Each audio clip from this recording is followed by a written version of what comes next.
Good afternoon, everyone, and welcome. This is Twist Gaming coming to you live from Gen Con 2017 in Indianapolis, Indiana. I'm here in the B&B Game Studio booth with Frank. How you doing today, Frank? Good. How are you? You know, I can complain, but not many people would listen. So first and foremost, how's the con treating you? We're wrapping up at the end of the day, at the end of the last day of the con here. So how was it? It's very well. I've been running demos continuously throughout the entire 4 or 5 days that it's been. You're not tired at all, right? I am exhausted. All right, so getting into the meat and potatoes, there's a lot on the table here. Yes. What do you have to show off for us? It's funny because when people come up here, they're like, What is that? And I'm like, yes, it's all one game. And they're like, what? All one game together. Yes. It looks like we've got a couple things going on here, but this is all one continuous game. Yes. So this is the first, if only, game that I know of that has both space battle going on simultaneously if you're an away team on the planet doing a mission. Oh, that's really cool. Yeah. So what's this game called? Destiny Aurora. Destiny Aurora. It's based on my book series. Okay. And so we have 2 books out right now, and the third one is halfway done. Okay. And now we are doing the comic. Ta-da! Fantastic. I know. It's pretty exciting. I had a few people come up to me today and said they've already read the books, and that's always exciting. That's really awesome. So Yep. I bet they can't wait to get their hands on this. Oh, and yeah. play it. Yeah, this has been a long time in the coming. I've been play testing this thing for like a year and a half. Oh, wow. So that's just play testing. So from the early inception of it, I'm assuming it's been in the works for quite some time. Yeah, over 2 years, yeah. That's awesome. So it's got to feel really nice to see this come to fruition. Absolutely, and see people enjoying it, and the fact that the game actually works. That's kind of an important part of it. Yes, especially if there's so many working pieces in it. So can you tell me a little bit about the working pieces here? Because I see minis of all sorts. Yes. I see a bunch of stuff that nothing looks generic. No, and every single one of the minis that come with the game are all unique, so there's no duplication. So each player. Oh wow! There's no 2 minis. That's really and awesome. And the blue and the gray are all unique. So each player gets their own ship. So the ships are 2-sided. This is their ships with the shield up, and then when your shields go down, this is the damage side. No, my shield's got to stay up the whole time. Exactly. Right? So because if your shields go down, then somebody could board your ship, and then you could lose your ship, and you don't want that to happen.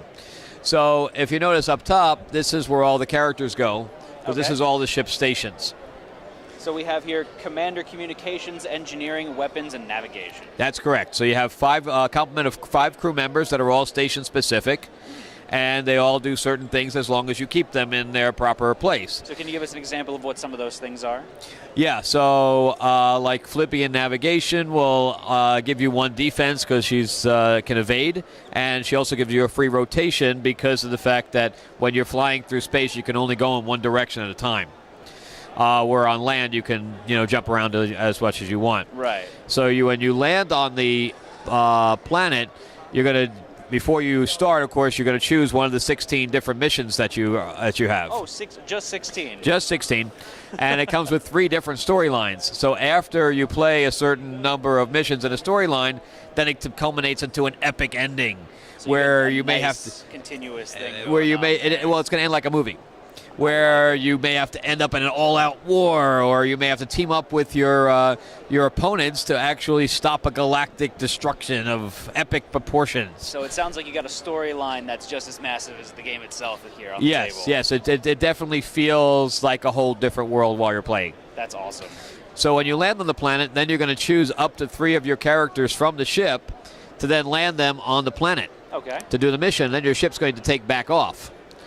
So basically, your away team then has to complete the mission, while these guys up here are doing some other mission facts and doing battling and possibly collecting salvage to upgrade themselves and things to that effect. So are the 2 missions synergistic with each other? Yes, so it's not just one and then the other, because you could fire on the planet. You have a troop transport that will hop across, and if it lands on the planet, then it's going to spawn a whole bunch of NPCs. So, yeah, there's a whole lot going on that's simultaneous. So it's not a compartmentalized one half of the game, the other half of the game. That's right. It's flowing back and forth the entire time. That's really cool. Yep. So, yeah, it's very exciting. As far as where the books fit in, I actually trickle pieces and story points from the books and relationships of the characters into the game. So is it that this game is running in parallel to the books themselves, or Yes. is it a prequel or sequel? Or? No, they're running in parallel to the storylines in the book. Very cool. So you could play out certain scenarios that occur in the book, and then of course there are certain characters that have animosity towards the others that that also fit into that. Where if two characters see each other or one gravitates toward the other, they have to battle, etc. Having the books as another media form there to go along with the game has got to add such another depth of immersion to the whole experience of the game. That's got to be super interesting. Can you Yes, talk about that a for little the bit? for the players, of course, there's so much backstory that lends itself to the story of the game. So while you're playing the game, you're like, hey. In fact, even when I was running my Kickstarter, I had I put out like the mission book and everything else to my Kickstarter donors for them to look at and things like that. They're like, nope, you have to add pages in there for backstory on each one of the characters. Yes. And I did. So just so you know that I was listening. So I did create. I just passed it. I did create a whole page on just backstory of just the characters alone. That's fantastic. So it's a little snippet of information about all the characters, and then those characters are also partially featured in the stories as well. Yes. That's so cool. Yep. So you don't necessarily have to read the books to get the game. Of course not. You don't have to read them. I obviously, as you see, I do give blurbs on the characters, so you do have enough backstory to get a flavor for the characters. Plus, each one of them has their own abilities, and so that also lends to their personality. Very cool. So yeah. So if you had to pick, and I know this is a really hard thing to do, but what's your favorite aspect of this game? And I'm going to take away the obvious one of the space to land transition there.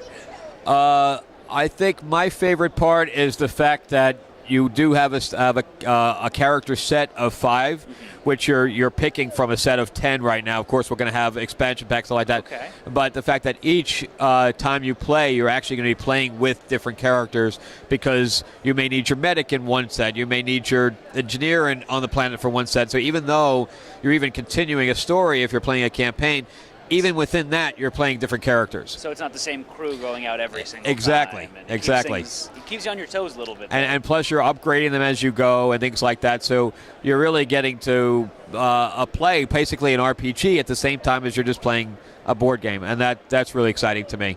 Absolutely. And building stuff. Plus, if you are a minis person, the amount of detail in the miniatures is phenomenal. Look at pick the big guy who's one of our big end bosses. I mean, just the amount of detail. Plus, when people paint these things, they're just going to look phenomenal. I can imagine that these are really going to pop once the mini painters get to them. Yeah, they feel really solid too. So I know minis are the big hot thing right now. Is that something that you always wanted to include into the game?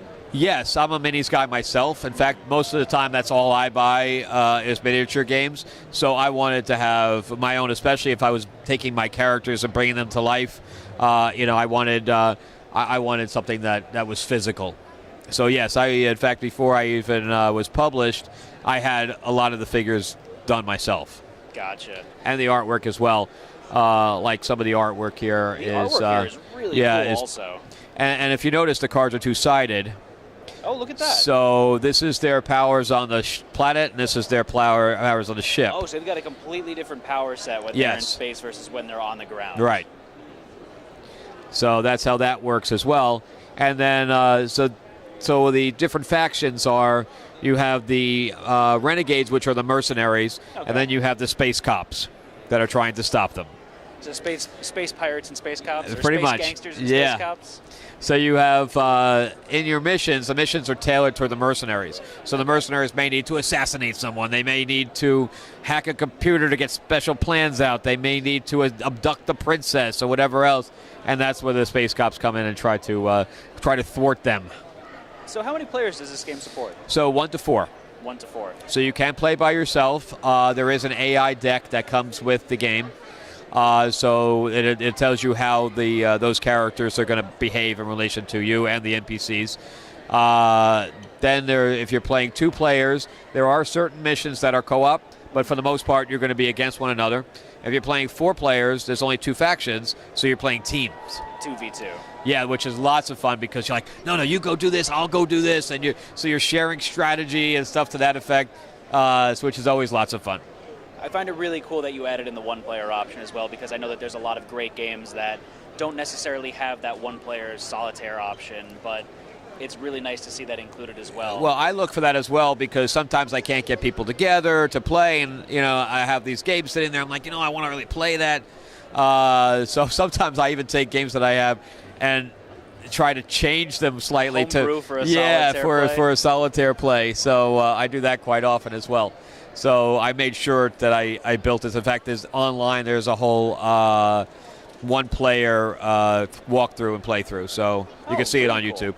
So how does the actual gameplay change when you're going from 1 to 2 players? The AI deck is removed when you're playing with more Oh than yeah, one of course, player? yeah. Okay. Yeah, and of course it's playing as a one player with the NPCs and the other the AI playing the other crew. It's a little rough because they don't have strategy. Right. Where your other person's going to have strategy playing against you, so it's a little less predictable. That's interesting. So it really takes the game from a completely different feel when you're going one player to multiplayer. Oh yeah, plus you're laughing with somebody across and stuff like that, Yeah. where the other person's not. If you're playing by one player, my imaginary friend doesn't laugh. I laugh with the voices in my head. It's fine. All right. So is there anything else you wanted to talk about this game today? Yes, you definitely. The books are available on Amazon. Okay. So just look up Destiny Aurora on Amazon. Where can we find the game? So the game itself, as you know, as I said, it's going to be 45 days till we're actually physically have it in hand to ship out. Right. So in the meantime, for the next 2 weeks until manufacturing is complete, we're still in late pledge. So you can go to Kickstarter, type in Destiny Aurora, and you can go to late pledge. You'll still get the 4 Kickstarter figures for free at this point. Oh, fantastic. And then again, that'll close down in the next 2 weeks because obviously we're going to be in full ship mode after that. And then it will be going to distributors, but distributors have already pre-ordered. So we'll be going into stores at that point. Fantastic. So it's not too late for you to get all the Kickstarter goodies. It's almost too late. Almost. But just act quickly.